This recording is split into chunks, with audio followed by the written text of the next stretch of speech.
नमस्कार महाराष्ट्रातील तमाम दिव्यांग बांधवांसाठी अत्यंत महत्त्वाची आणि तातडीची सूचना आहे.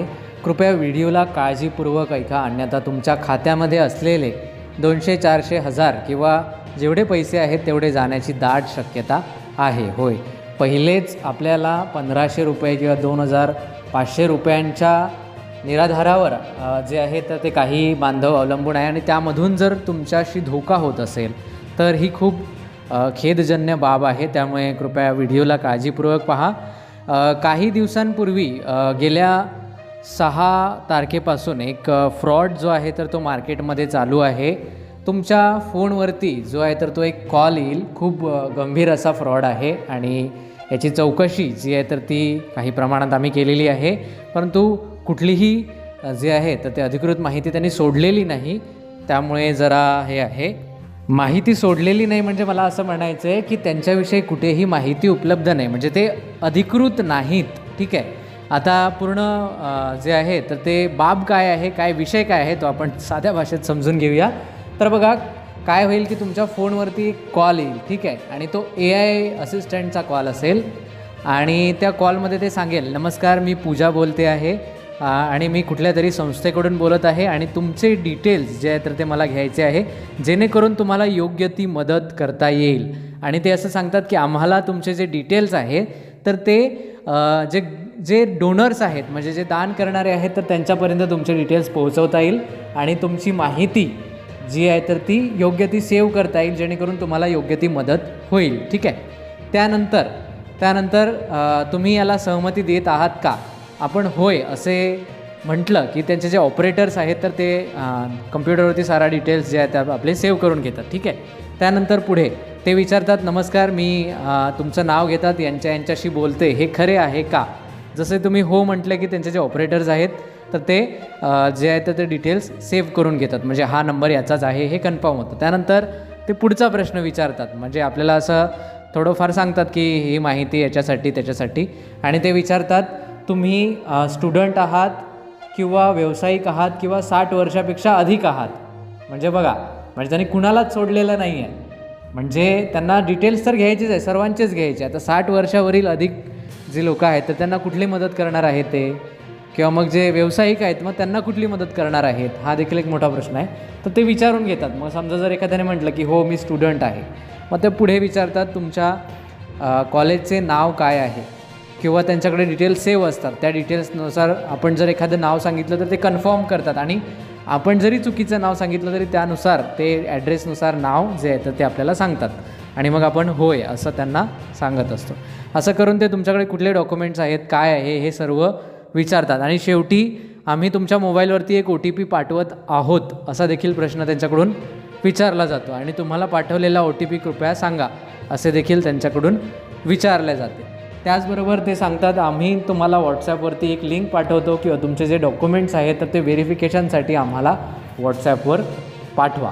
अशा पद्धतीचं बरंच काही जे तुम्हाला विचारतात, तुम्हाला कुठल्या गोष्टीची गरज आहे, तुम्हाला कुठले एड्स हवे आहेत का, किंवा अप्लायन्सेस हवे आहेत, म्हणजे कुठलं डिव्हाइस हवं आहे का. जसं जर कोणी दृष्टीहीन असेल किंवा मुकबधीर असेल तर त्यांना का ते जे हिअरिंगचं मशीन असतं किंवा मोबाईल फोन्स असतात किंवा मग जे काही आहे तर तशा पद्धतीने ते विचारतात.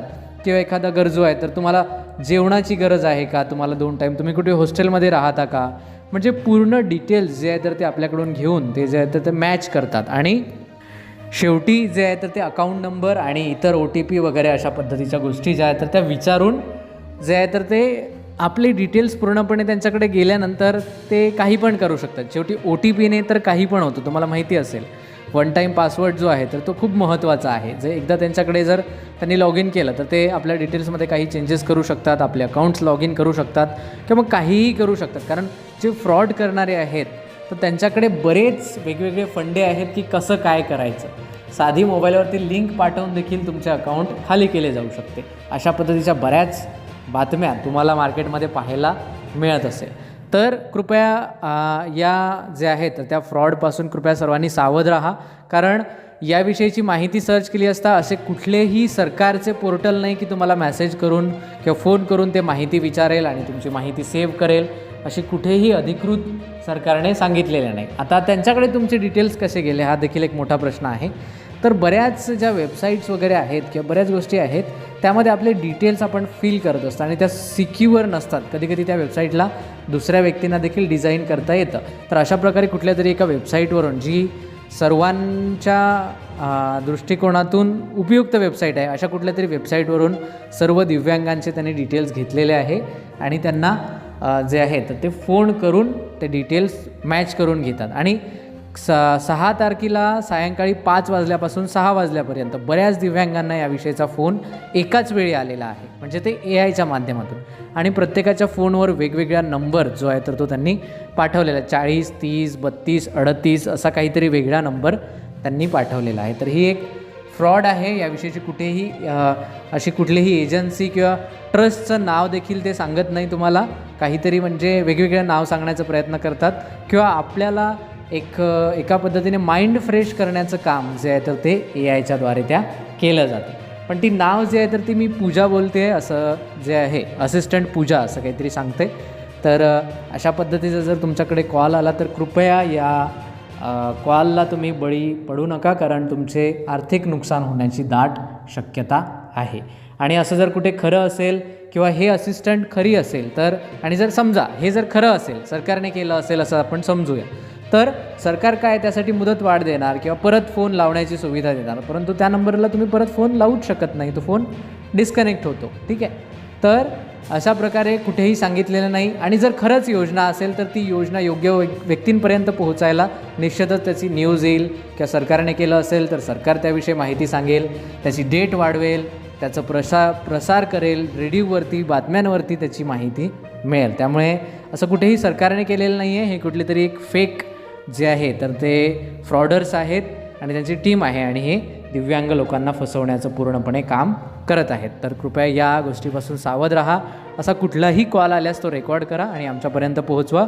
व्हॉट्सॲपच्या माध्यमातून 9423393761 या व्हॉट्सॲप नंबरला तुम्ही तो कॉल रेकॉर्डिंग करून व्हॉट्सॲप करू शकता. ठीक आहे. तर सर्वांनी सावध राहा आणि काळजी घ्या. धन्यवाद. नमस्कार.